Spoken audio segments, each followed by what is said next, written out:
volcanologue français, accompagné d'un groupe de touristes néophytes, va se rendre sur le mythique volcan Erta Ale, dans la zone géologique la plus chaotique du monde, mais aussi la plus chaude.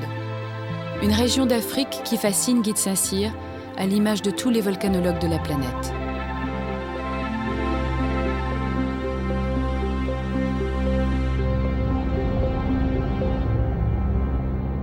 Leur destination finale est l'Erta Ale, en Éthiopie, dans le nord du Grand Rift africain, le plus grand accident géologique de la planète. L'écorce terrestre y est écartelée par des tensions phénoménales entre trois plaques qui s'écartent.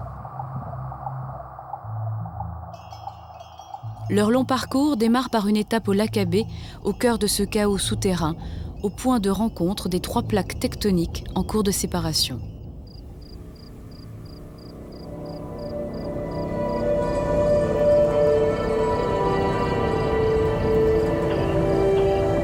Les manifestations volcaniques sont permanentes ici, sous ce sol meuble qui peut s'affaisser à tout moment. Le magma est à 5 km à peine sous leurs pieds, contre 30 en moyenne sous les continents. Réveillez-vous, réveillez-vous. Regardez, les premiers rayons du soleil vont bientôt toucher le sommet des tours. Fabuleux, hein? Le lac Abbé est le reliquat d'un ancien lac, vieux de 6000 ans, entouré de volcans, et singularisé par ses cheminées calcaires édifiées sur des fractures liées à l'effondrement de la région.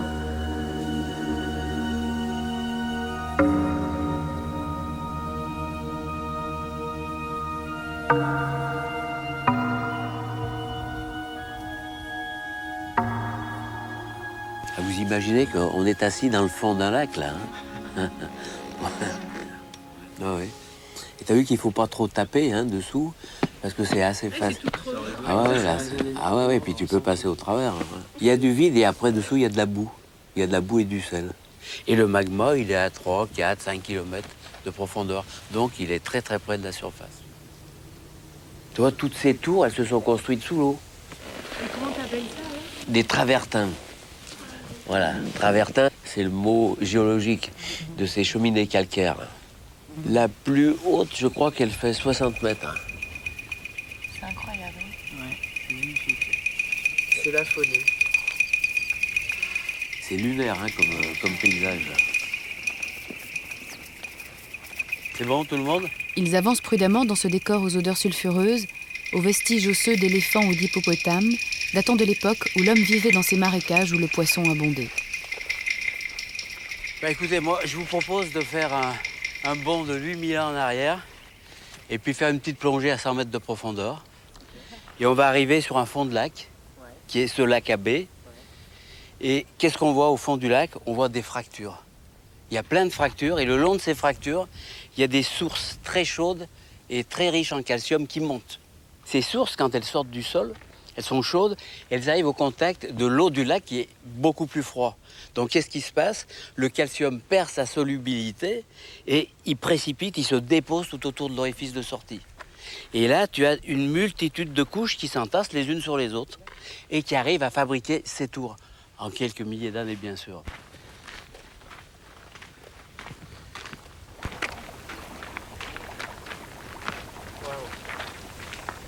Ne vous approchez pas trop près, hein, parce que là, c'est 100 degrés. Hein.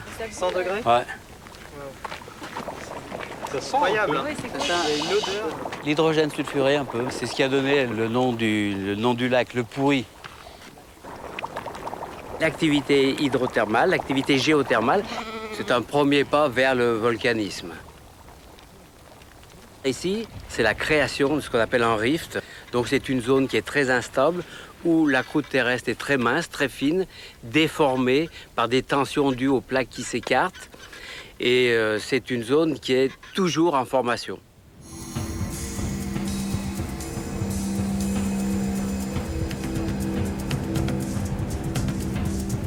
L'aventure continue en direction du volcan Erta Ale, dans un désert de plus en plus chaud et aride.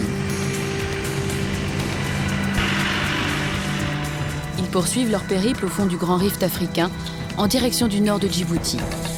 À un jour de piste, en pleine dépression Afar, se trouve cette incroyable partie du monde où la Terre se modèle et se fracture presque à vue d'œil. Ils vont marcher sur un pont de lave de 15 km de largeur. un plancher océanique en formation, un barrage éphémère avant que la mer n'envahisse les lieux.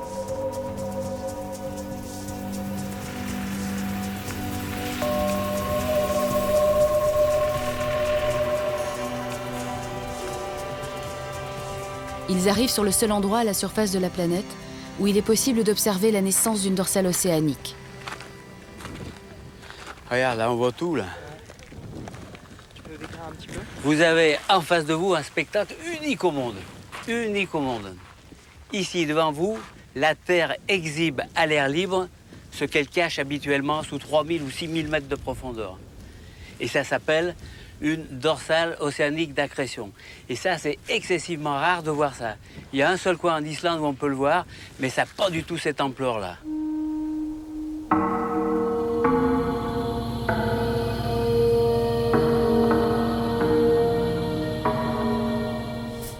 Une dorsale d'accrétion, c'est un nouveau plancher océanique qui se crée entre deux plaques lithosphériques qui s'écartent.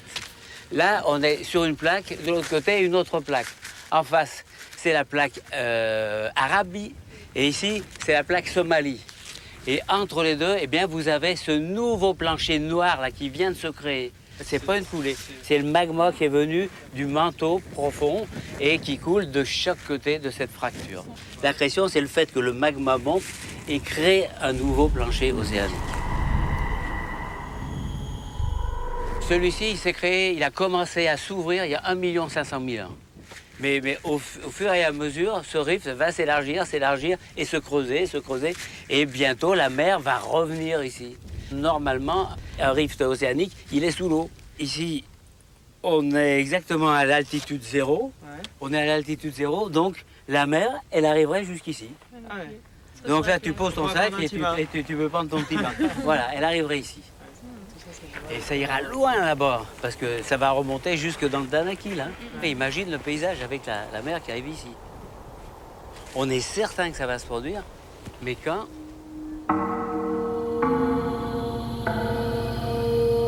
Il suffirait qu'une faille profonde traverse ces 15 km de lave pour que la mer se précipite. Cette zone n'est qu'un morceau de terre émergé pour un bref moment. Et d'ici quelques 200 millions d'années, à la place du plus impitoyable des déserts, ce futur océan, l'océan érythréen, sera aussi vaste que l'Atlantique. Dans cette faille béante, écartelée par des tensions gigantesques, le magma s'injecte dans les moindres fissures. Cette pouponnière de volcan a donné naissance à l'un des derniers nés de la planète, en 1978, le volcan Ardoukoba, qui n'a vécu qu'une semaine.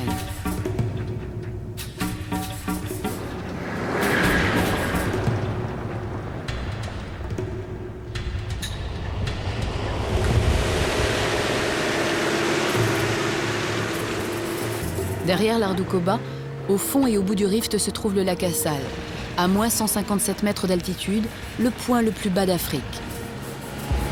Il est sans conteste l'une des zones les plus chaudes de la planète, avec des températures pouvant atteindre 55 degrés.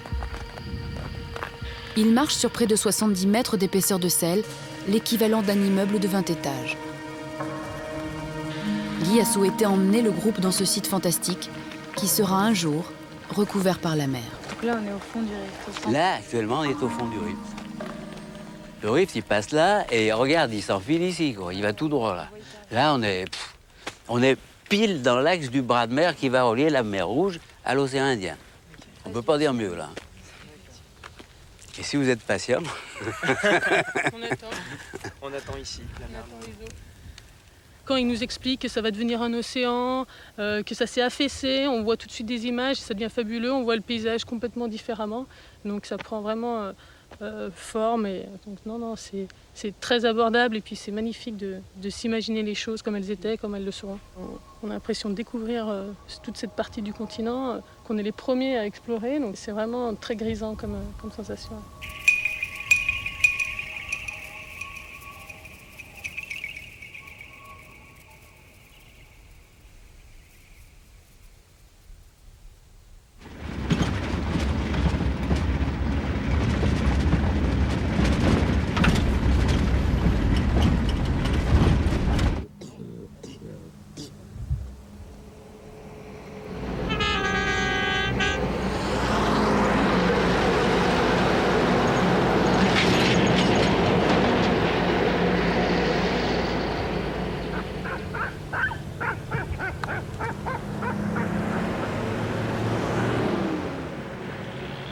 ils quittent Djibouti et franchissent la frontière éthiopienne pour se rapprocher de leur but, le volcan Erta-Ale, le volcan fétiche d'Haroun Tazieff, le plus inaccessible de la planète.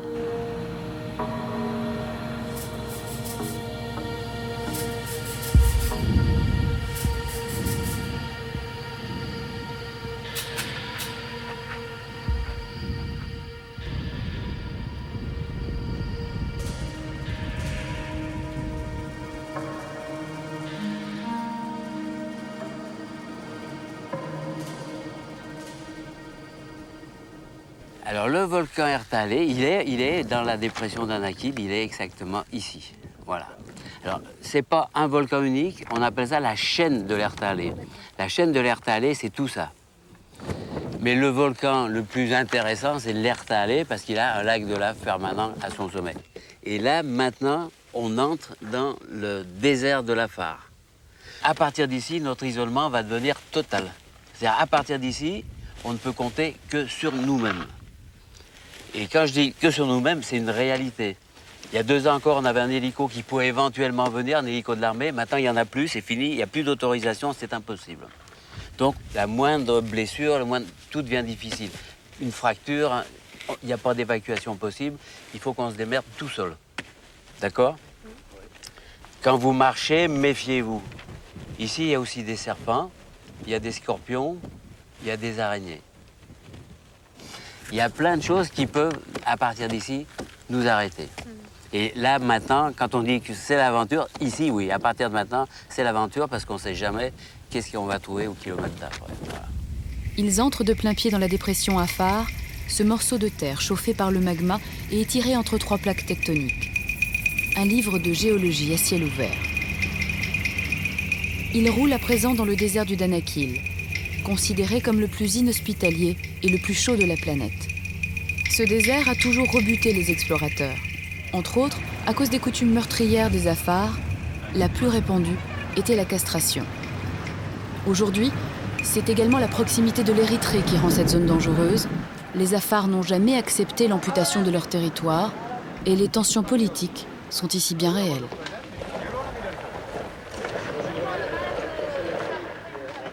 Il y a eu des problèmes assez graves à Medila, dans la nuit de mercredi à jeudi.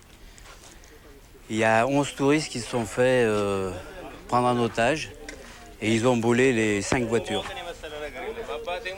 En France, déjà, tout le monde est au courant. C'est des touristes français? Je ne sais pas. Il semblerait que ce soit des touristes français, mais je n'ai pas la certitude. Ce pas des histoires pour essayer d'avoir du backstage, pas du tout, c'est vrai. Il y a un problème. Donc on attend pour l'instant.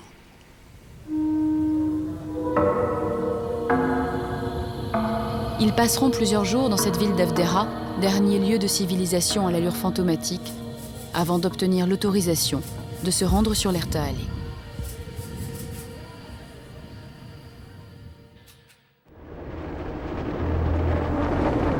Pour tous, être ici est une victoire, mais la proximité de l'Érythrée maintient une tension palpable.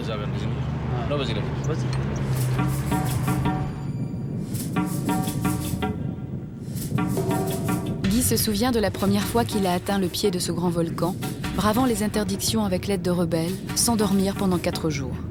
Aujourd'hui, les Afars le respectent et l'apprécient.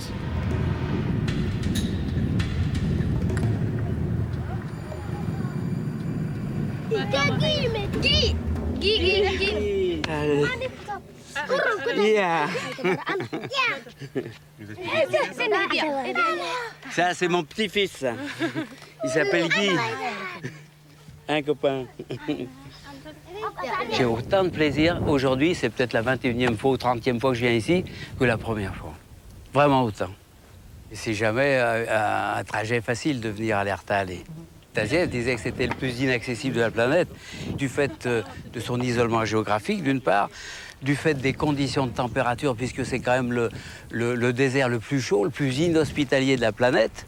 C'est pas donné, c'est jamais donné, l'Erta-Ale. C'est jamais donné. Thank you. Il reste 3 matelas, on les laisse là, on en a plus de 20 de l'autre côté. Ça va. Bon, Fanny, alors tu l'as, ton Erta-Ale, hein Il y en a aussi Ah ouais, là, hein c'est fabuleux. Écoute, Ça y est, on y croit là. On est enfin là. Non, mais on a hâte d'y aller là. Ah, c'est tellement inaccessible que d'être là. On a beaucoup. Depuis 15 jours qu'on espère. Maintenant, ça y est, on est au pied. J'espère que dans 5 heures, on sera là-bas. On sera en bordure du lac de Lave, j'espère.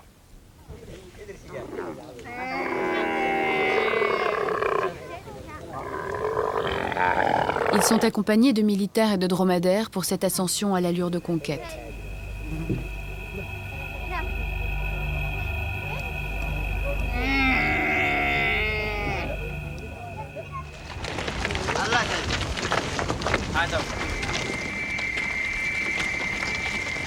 Vers 3 heures du matin, ils attaquent la descente de cet immense cratère d'effondrement, au fond duquel se niche le lac de lave de l'Erta-Allée.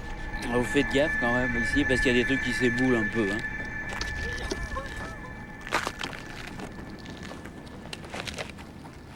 Ils sont à présent à peine à 200 mètres du lac de lave.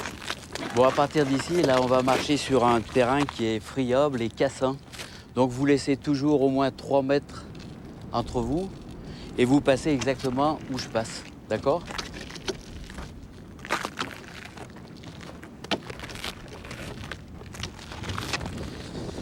Bon, là, on est à 100 mètres du cratère. Je vais vous demander de rester ici un instant. Je vais aller jusqu'au bord, jette un coup d'œil si tout va bien. Préparez les masques à gaz. Mettez-les tout près. Et je reviens là dans 5 minutes. On a peut-être des mines un peu fatiguées et épuisées, mais on n'a jamais été aussi proche du but. On se rend pas compte qu'on est à 80 mètres là. C'est l'obscurité totale, il y a du brouillard, il y a des gaz. C'est froid, il y a du vent. On se demande où c'est qu'il est allé, Guy, parce qu'on le voit plus d'ailleurs.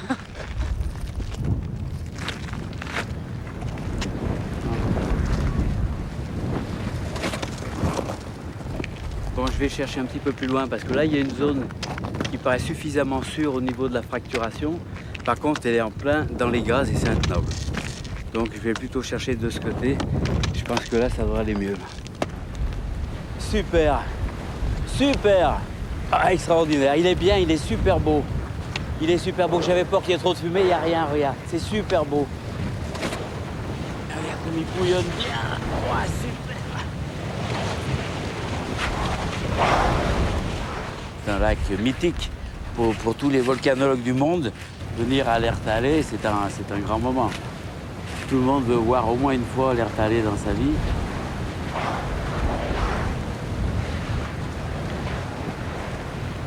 Emmener un groupe, j'ai toujours un petit peu l'angoisse quand ils sont autour du cratère. Mais je viens toujours voir un petit peu avant si tout est sain, s'il n'y a pas trop de problèmes. Et surtout délimiter une zone pas trop fracturée. Parce que le gros danger autour d'un lac de lave, c'est toutes ces fractures qui sont concentriques au cratère et qui sont hyper dangereuses parce qu'il y a toujours des mini-séismes et qui peuvent faire basculer des pans entiers de parois dans le lac. Guy décide d'aller chercher son groupe, impatient. Allez, on y va. On arrive là. Retenez votre souffle, on arrive en bordure du lac là. Faites gaffe, attention, venez là. Waouh! Attention, regardez, c'est tout. Oh là là! Faites gaffe. Hein. Waouh! Venez voir. Là, viens ici. Là, voilà, ici. Waouh! Ouais! Youhou! Après tout ce qu'on en a pavé là. Tu sens la chaleur là, comme ça brûle les joues? Comme c'est beau. Regardez. Et regardez. Regarde comme ça. T'as vu le dégazage là? Oh là là! Regarde ça se forme partout. Oh là, c'est incroyable! Fais gaffe, Fanny. Hein. C'est des mondes engloutis. Oh la vache là. Vite, T'as vu? Bah, ça... ça fait comme ça, comme un tapis roulant. Voilà, tu vois, ces deux plaques, regarde, ces deux plaques qui subduquent là, regarde.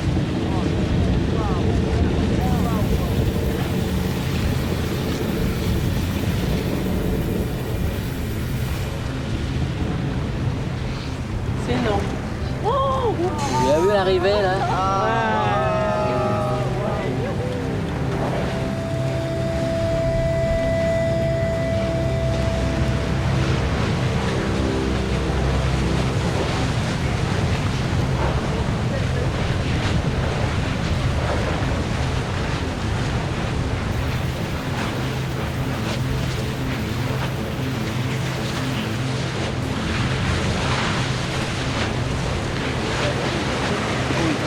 Oh, génial.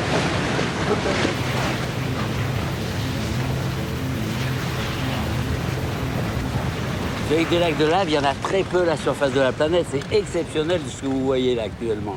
C'est exceptionnel, vous vous en rendez compte, hein? Un lac de lave, c'est un volume de magma énorme qui est brassé par des courants en permanence. C'est des courants qui sont alimentés par une source profonde. Mais il faut toujours qu'il y ait un mouvement. C'est-à-dire le magma très chaud monte, arrive en surface, se refroidit et replonge. C'est ce qu'on appelle un courant de convection. Mais pour qu'un lac de lave perdure et dure pendant des années et des années, eh bien, il faut que le flux de chaleur qui alimente le lac compense exactement la perte de chaleur des coulées en surface qui replongent ensuite en profondeur. Et ça, c'est un équilibre qui est fragile et difficile.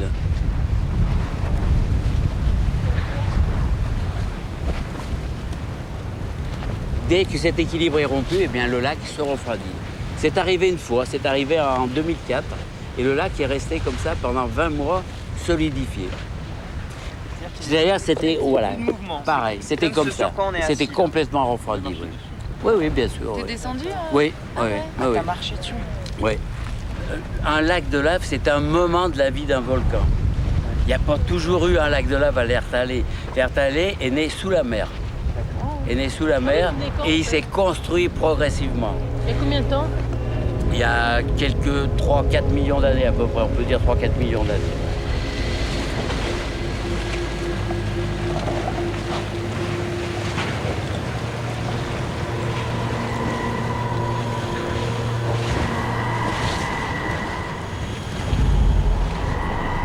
Les premiers témoignages qui attestent qu'il y avait un lac de lave ici, à l'Ertalé, remontent à 1890. Personne n'était venu encore ici, mais il y avait des lueurs rouges qui laissaient présager qu'il y avait effectivement un lac de lave ici. On en a été vraiment certain uniquement en 1960. Le premier témoignage qui atteste d'un lac de lave ici remonte à 1960. Donc vous voyez, c'est pas vieux. C'est la première exploration. Oui. Tassieff, ça a été l'amour de sa vie, vraiment. Ça a été l'amour de sa vie. Il était toujours ici. Il a fait 5 expéditions. Et c'était des expéditions qui duraient 2 mois. C'est 2 mois ici. 2 mois ici, ouais, Sur, ouais. sur la caldeira. Ouais, sur la caldeira. Vous avez tout Mais ce qui c'est coulait. surtout le premier à avoir pu descendre à l'intérieur. Eh oui. Ils ont mis un treuil et ils sont descendus sur la terrasse éruptive. Ah, ils sont- C'est-à-dire, nous, on est en bordure des crêtes, mais On a la lave combien, est en à fait, 80 mètres en dessous. Eux, ils sont descendus. Ils Ça, sont descendus au bord du... Oui, on oui, allait tout en à bas fait. là et on Bien s'approchait sûr. du lac de lave et le lac de Bien lave sûr, était ils là. avaient des combinaisons, bien sûr, pour les protéger. Ah ouais. Mais ils sont descendus très très près. Ouais.